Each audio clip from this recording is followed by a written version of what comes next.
So I'm really excited today because I'm talking to someone that was introduced to me by Tony Coglanese from CBRE. So thank you, Tony. But Aristotle is from an industry that I'm not very familiar with, but it's the talk of the town right now in Chicago. So Aristotle, if you want to give a quick intro, first of all, welcome. If you want to give a quick intro of yourself and Fyllo, that'd be great.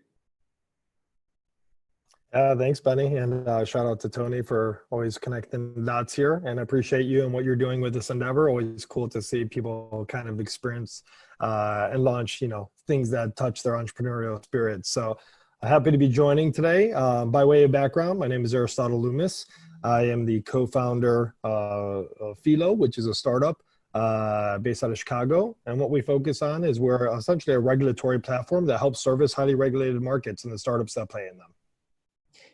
Okay, cool. Well, can you explain that a little bit more? Because that's an area that I just don't know much about, right? So tell me a little bit more details about Fyllo. And also I'm curious to know, obviously you're a serial entrepreneur, but what made you become one of the co-founders of Fyllo? Yeah, so, at a high level, my background is 10 years now in CPG. And for those unfamiliar with that terminology, it's consumer product goods. And so I'm a guy that makes things and sells them. And so, I started multiple ventures. I had a couple exits. And most recently, before Fyllo, I was actually the partner and president with CNBC kind of reality billionaire reality star Marcus Lemonis. And if you're from Chicago, most people will know who that is. And so during my tenure there, I ran his CPG portfolio as one of the partners in the organization. And so we had a variety of different product offerings, from eyewear to phone accessories to shoes, and the gamut goes on.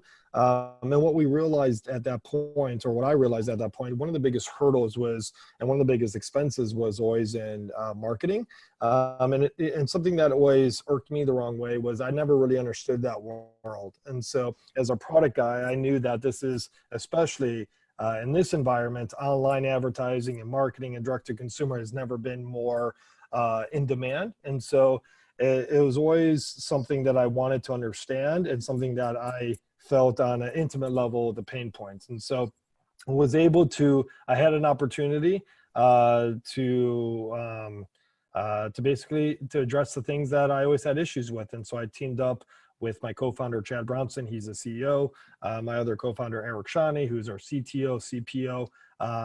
And then I kind of bring the uniqueness and not only that startup hustle and mentality of how to build something from concept to conception, but how to actually speak and bridge the gap between a very complicated product to a underdeveloped market, which is cannabis. Most of these people are farmers or dispensary owners or growers or CPG making their products, CBD or THC, blunts, product, whatever it may be.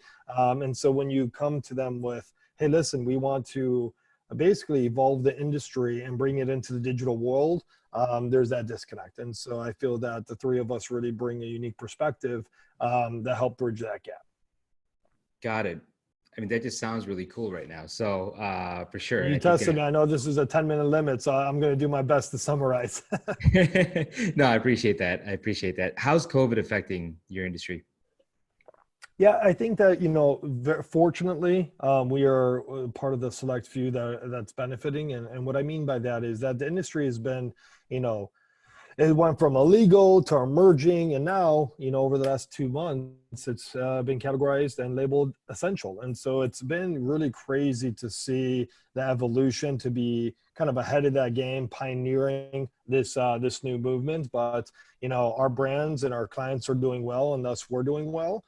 So very fortunate, but that's not to say that things can't change on a dime. So we are kind of, as with the rest of the world, kind of playing it day by day, being very scrappy, being very nimble, making sure that we could adjust and pivot according to the climate. And so very fortunate that, but also very happy being a green entrepreneur now, that this is being labeled in a way that Frankly, I believe it should. It's a miracle drug, or miracle plant rather, with a lot of properties. And I believe now we're just at the tipping point of fully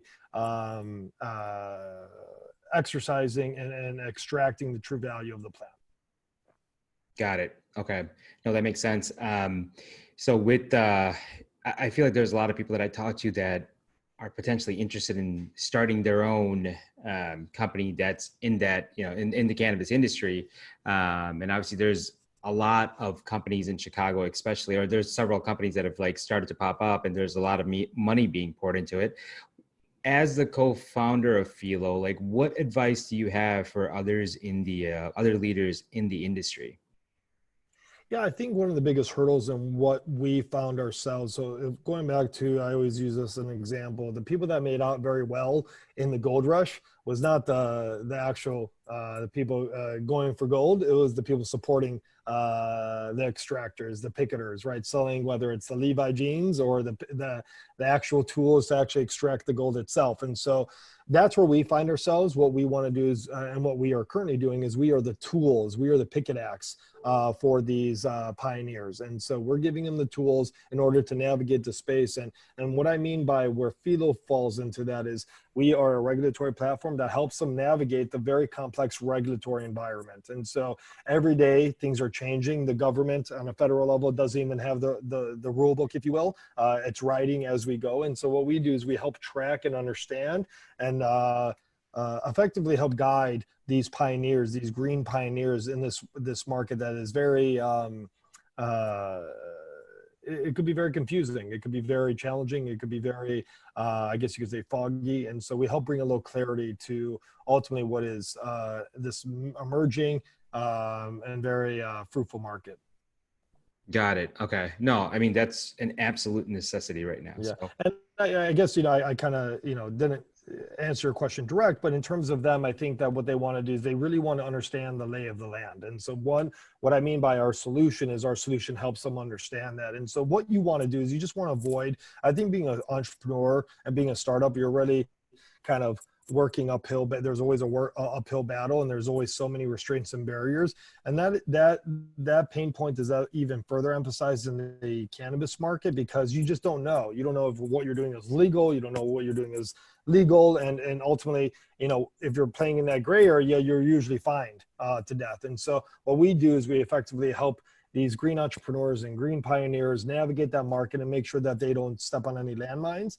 But a lot of what these entrepreneurs can do is really just get into the weeds, no pun intended, get into the weeds, understand what that looks like, understand the vertical in which you want to get in. One of the benefits about the market is that it's just ever growing. And so it's not just a binary, oh, you want to be own a dispensary or farm. You could go into hemp concrete, you go on a dispensary, you could get into edibles, you could get into processing, lab testing. And so every one of these verticals have its own separate challenges. And so you just want to make sure that before you get in there, you do your best to understand what those barriers or ultimately hurdles will be, and make sure that you can protect yourself against them. cool. No, that sounds great. Again, this is all new to me. So this is, it's been actually really eye-opening for me having this conversation with you even before the call. So, and I think that what I've heard is that every time I do these interviews with people, the people I do interviews with end up getting a lot of LinkedIn connection requests. Is that cool with you if people connect with you on LinkedIn or?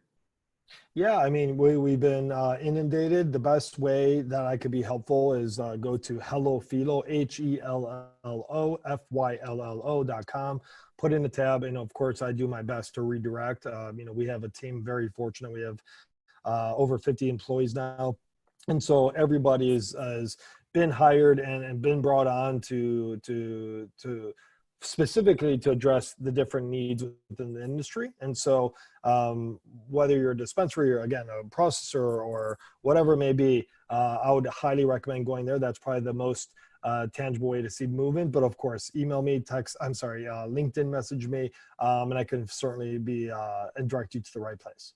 Perfect. Thanks again for joining this. I really appreciate it. And looking forward to seeing what you and Fyllo, how much you guys grow throughout all this. Thank you so much, Benny. I appreciate you having me on.